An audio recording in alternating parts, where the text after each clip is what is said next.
Look at that. How big this girl is. Holy smokes. These are under, you know, high surveillance, high security. Everything is here, really, but this is even an extra layer. Yeah, are there really mafias that go out there and steal turtles? What's going on? Hanging out at the Turtle Survival Center here somewhere in an undisclosed location in South Kakalaka. Chris Hagen and I are just hanging out. You'll remember Chris from a few other videos if you're a longtime follower of the old Camperoo. We are heading into what outdoor enclosure? Look at this thing. This is Cora Complex 2. Cora Complex 2. Now this is where adult turtles get to live.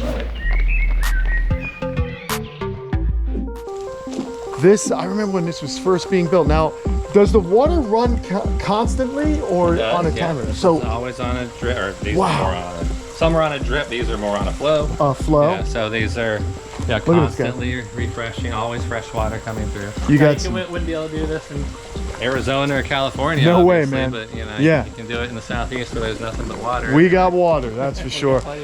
So I love these. Enclosures are all planted out nicely, and you have them broken up by just trios, or how are you doing the sex ratio? These are all individual. Oh, wow. So these are all adult Cora galbinifrons. On this side, the Beretti are on that side. So these are all kept individually.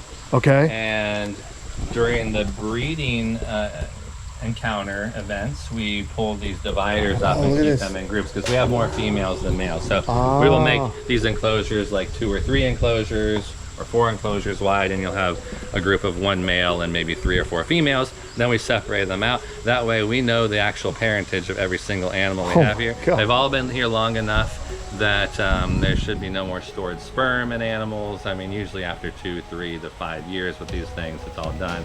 All these have been here much longer than that. So you can keep track on the genetics. We keep track of every individual egg and every single hatchling and who their parents are. That's insane. Yeah. The level of detail. Thank you to all our loyal Patreon members out there who have helped to create an amazing reptile community online with us. This week's shout out goes to longtime supporter Robert Earhart. So there we have the galbinifrons, you said? Galbinifrons. Galbinifrons, okay. Yeah. Galbinifrons and then Beretti. Yeah. Okay. Wow. Look at this, guys. This is, well, someone was thinking. I mean, you know, to pull all these dividers up. See, these are the permanent dividers, correct? Well, some of these have species in them that climb. Oh, that climb. Okay. So we will put these on to keep them from climbing up. Yeah. No, you'll find. Look at this guy. That's why we do have secondary containment. If someone did happen to get out, they would be stuck at the. So let me ask you this: if someone got out, you have the animal identified. You know exactly where it should belong. Yeah. I mean, no one has escaped. Well, I'm sure. We put these on because we realized that one did get out, and we got it at the fence line, of course. So then we went in and put these. This was years ago, so nothing has been able to get out since that time years ago. Wild, man. I love how they're planted. And is this, oh, you have sprinklers up here. Yeah. So that'll come on as well. I was wondering if we got a little rain. On timers in the summertime especially to help with humidity, and sometimes you don't get a lot of rain. And right. We have been lately, which is nice because it's been in a drought. We're in a drought near Maine. Yeah, it's been raining and raining and raining, and it still hasn't done much of anything to replenish the water. Look at this, guys. Here. And because of that humidity, they're just like our box turtles in North America. They're active after a nice humidity event. After rain, they come out. They're running around. An afternoon thunderstorm come out right after the thunderstorm stops, and all these guys will be out posing like that and doing all of their. That is so cool. Moving around. And when they lay, are they laying in these mounds of leaves, or are they going down to the soil? The base of plants, or just they don't make much of a nest, a little divot, or they like a big pile of leaves to maybe go in and then drop the egg and move on through. Wow. They don't make a deep cavity. No, they do not make a deep cavity at all. Same with my. In fact, a lot of times you're able to maybe see the tip of the egg. Yeah, which is weird. Like on ambient ents, the same thing. They're not really, doing much. Yeah. Yeah, very cool, man. Other Cora do, like the Ara capitata, the panai, the Maccordi. Are they over here? They dig a hole. You know, they dig a regular chambered nest that you would expect from a turtle. And being that these species are more aquatic, we have a deeper pool for them. Yeah, so this unit back here has larger pools, and these are all Cora pani, Pan's box turtle from north central China. That's so cool. West Wow, they're really good. Yeah. They're definitely good swimmers. That's so cool. So everything's purposely built for this species, as you can see. But again, even though, you know, and this is not a knock at all, but it's simple. It's built to facilitate their needs, but also facilitate the needs of the keepers, get the eggs out easily. Cleanliness is important. So that's why, you know, you'll see it's, you know, organized in rows. It's all by design. Yeah. Clearly. Amazing. How long has this structure been here? Spring of 2018 we started putting animals in here. Okay. So what is that? 7 years. 7 years. Awesome. And great growth. Southeast, man, you get a lot of that rain. But this is not the only, I'd consider this an outdoor enclosure. Yeah. Do you skin this in the, like, how does this, is this just for shade? Yes. Okay, cool. It's a permanent structure. And these will stay out all year long? They do, yeah. No drama with any kind of cold snaps? The Cora Berretti we bring in because it gets a little colder here for them than we like. We try to keep them between 45 and 55 in the winter, so we move them into a small building and keep it at that temperature. Gotcha. Just for a winter brumation, you know, for 3 months or so, 3 to 4 months. Amazing. And then they come back out here. All right, here's another really cool area we're about to go check out. This was the first thing that was built on day one of moving here on March 26th, 2013, and we had a crew come with me, and when I moved here from across the state, Aiken, South Carolina, and this was the first build, and you know it's showing its age, and so there are a lot of neat turtles in here, but at some point in the development plan, we will take all of this down, remove all of this, and rebuild this too. Because it was done in a rain. This was built in 13 days in a constant rainstorm. Oh my gosh! You know, if you look at the TSA magazine from probably 2014, I think, maybe 13, and you'll see just the photos of, you know, the bobcats and stuff just like sunk in like 4 feet of mud. And I mean, it was amazing that this even got built as well as it did under those conditions. But it served its purpose for over a decade now, but we would like to update this area. Gotcha. But I mean, just the fact you got these nice trees overhead. I mean, I'm assuming these trees existed prior to, or did you plant them? No, the idea when we built this was to build it in the forest. Yeah, you know, use the forest.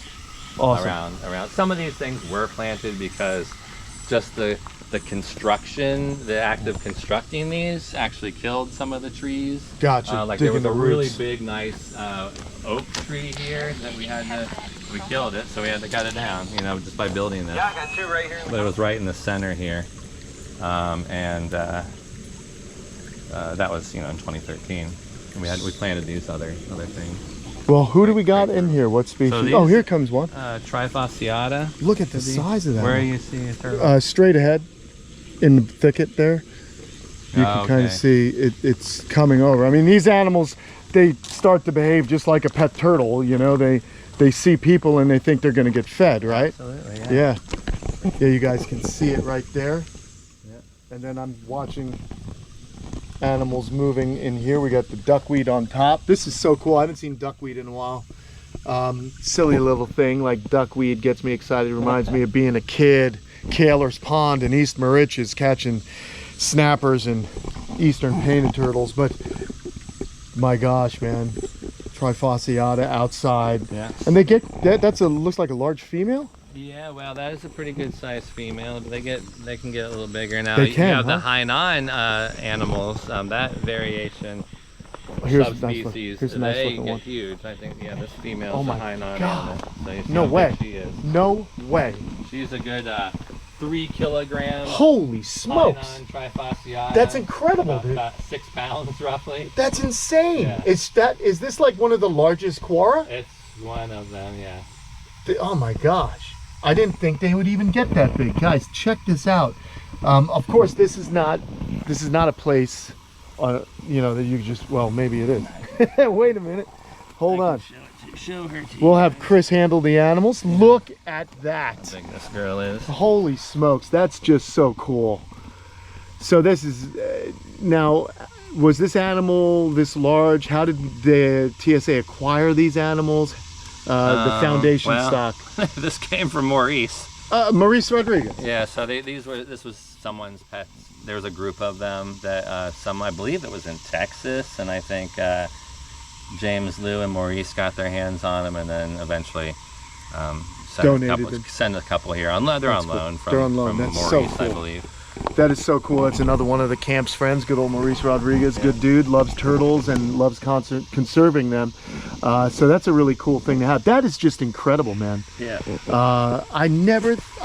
Honestly, I didn't think they got that large. Yeah. That's insane. So cool. The only time I've seen really big ones like this elsewhere was at Kadori Farm and Garden in Hong Kong. Okay. And some of their confiscated. This was, when did I go there? I was in 2010 or 11, one of those years. And oh yeah, they had some huge ones. I got to have some photos of Torsten Blanc holding a couple that were just like huge. Wow. Bigger than her. That is but really not by amazing. much probably, but still big. I like this. You know, you got a little trickle coming down here. This Man. is a Scalia enclosure. There are a few Scalia Bealey in here. You know what would be cool one day? I'd love to, I don't know if this could work out. We need to get Greg the pond guy to come down here and check out.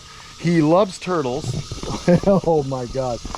Well, Greg loves turtles, and I think this Turtle Survival Center needs just some kind of welcome pond or something. That would be a really cool gift to give to the TSA. And what do you guys think? Let me know in the comments below. Should we bug Greg, the pond guy, get him to South Carolina, build you guys a water feature, and maybe we could get some turtles in there? I mean, a real naturalistic, beautiful waterfall. We'd be up for discussing anything like that. Awesome. Let's make it happen. Spam it below, then go spam his accounts. There's nothing. Well, there are a couple of Chinese box turtles. Let's go see. I like these Chinese box enclosures are mostly empty. Gotcha. No worries, man. This is so cool, though. It's cool to see how things age. Oh, no, there's a Mahadi. Oh, look at that. I forgot these are back here, but here's Chinese box turtles. Flavos. Flavo marginata, yeah. Nice. Yellow margin box turtle. Yeah, because they're not only from China. They can Taiwan also. Which, you know, China might not like that. And then they're also from Japan, the very far western reaches of the Ryukyu Island. Really? You have them there as well. I felt something on my toe. Subspecies, Evelinae. Okay. Well, I'm just looking at this little toad here. Cute little toad. I felt something on my bare feet. I was like, what is it? It's just a toad, no problem. Oh yeah, we have about 20 billion of them. I'll bet. Sometimes it's really almost impossible to walk anywhere in this region without stepping on toads, because there will be these really prolific years and there'll just be millions of toadlets everywhere. Yeah. Awesome. Well, this is cool, man. Let's continue our little trek through the center. You never know what you're gonna see. I mean, they're turtles. Most of them are hiding all the time. Right. But you know, that's why you walk around here every day. You always see something different. But even finding eggs in these enclosures can be a challenge. Oh yeah, it's not easy. Have you ever just found hatchlings out? Occasionally, we miss an egg or two, and we do occasionally find hatchlings. Yes. Never. I mean, not many though. You think about all the eggs that are laid out here. And it's not every year, but every once in a while we will find maybe 1 or 2 hatchlings in the spring. Wild. Core Complex 1. Really inventive names. Yeah, man. So we keep that simple too around here. Yeah, that's fine. Look at these allocations, man. Oh, there's a nice. As you can see here, this is a high level security. enclosed area for these, because you know a lot of these species in here are essentially irreplaceable. You have some of your wild-caught Cora McCordy from Guangxi Province, China. You have the females and the males here, and you have some juveniles that we're rearing in the next complex, and then we have our adult scaly abele, and then we have the Cora aracapitata. So these are under, you know, high surveillance, high security. Everything is here really, but this is even an extra layer. Yeah, are there really mafias that go out there and steal turtles? I assume there are somewhere. I'm sure it happens occasionally, but crazy. I don't know. We haven't run into it yet, but you know, that's the thing about those things. You never know what's going to happen Until it does, until it does, yes. So you always want to be ready. It may never happen, or it could happen tomorrow. You just never know. This is someone trying to break in. Scaly. Turtles. Someone just hid there. Yeah, so Cicalia are crepuscular, meaning, you know, they're only really active in the morning and night and evening, and then at night too. So you don't often see them out and about. Occasionally you'll catch one coming up for air, like here's one in this tube right here. And then occasionally there are individuals that will bask, like some more than others. Like there's a female back on that end that basks regularly. But that's like dappled light basking, right? Yeah. No, they like full sun. Full sun, okay. Yeah. If they can get it. There's no full sun in here because we have shade cloth and trees, but. Little hand wash. So these are Cora aracapitata in here. Right. There's one right below you. Oh. It's hard to see, but. There we go. I'll let you go first because I tend to scare them and they. Now if I just use a hat or something to block the... There might be one out down in one of these enclosures that would be more visible. They're very shy. So this is a Cora species that digs a really big nest. We've had them actually nest under these tubs. They dig so far down. No way. Like 12 inches or more. How do you get the eggs? And then they burrow down. You have to dig deep. Oh my God. Find them. Little banana plants in here. So this is a standard 50-gallon Rubbermaid tub. I don't know how tall they are, 10, 11 inches or so. But yes, they will. You know when these guys are nesting because there's just sand and dirt flung everywhere. Other turtles, it's harder to tell. These guys are hiding pretty good. There's one right there. Oh. Just left. Yeah. I wasn't fast enough. Oh, here's a Cicalia out to your right, a female. Whoa, there she is. Oh, she's gonna go in. They are really shy. There's two of them. They're very shy. Wow. Huh, that's cool, man. This is another building I remember being, or structure that I was in. Yeah, this is an early one. This was completed in 2015, so it's been operational for 10 years. These guys out. So you can see these McCordi, they dig. They see how much they dig. They just dig everything. And so it gets everywhere. Yeah. And these are, a lot of these females are gravid. They do a lot of nesting.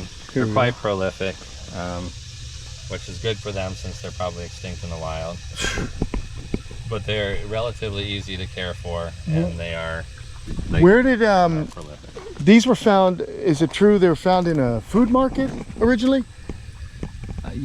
Well, described in one, rather? Yes, they were collected from the markets in southern China and Hong Kong by Oscar Hsu back in the early 80s, and he had people that he was sending them to in the U.S. and Europe. Bill McCord being one of them, and so yes, that's how they came to be known.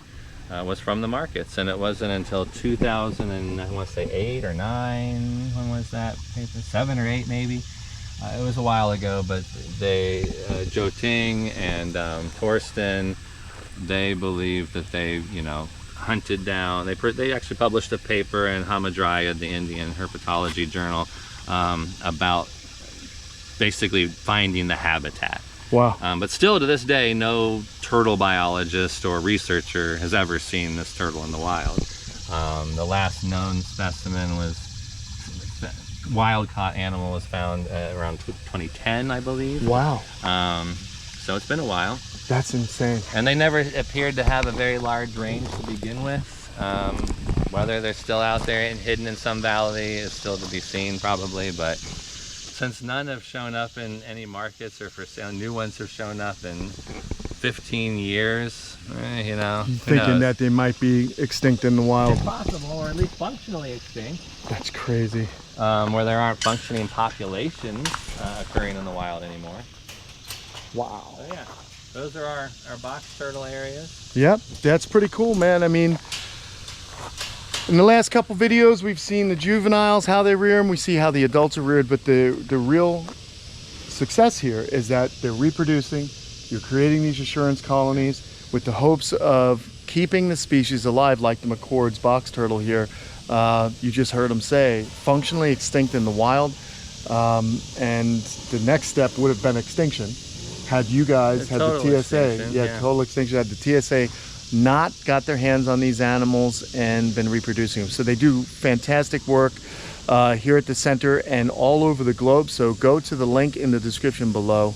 Give them some support, show them some support on their social media pages as well. I know there's an Instagram, Turtle Survival, and get involved. So many of you ask, how can you get involved with turtles? This is one of the ways you can, by donating to them, volunteering with them, things of that nature.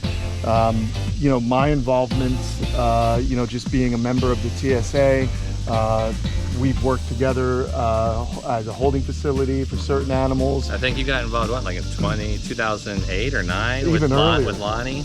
Yeah, I think so. I think it was a little bit early. I think 2006-ish. Okay. But yeah, I've been around for a while.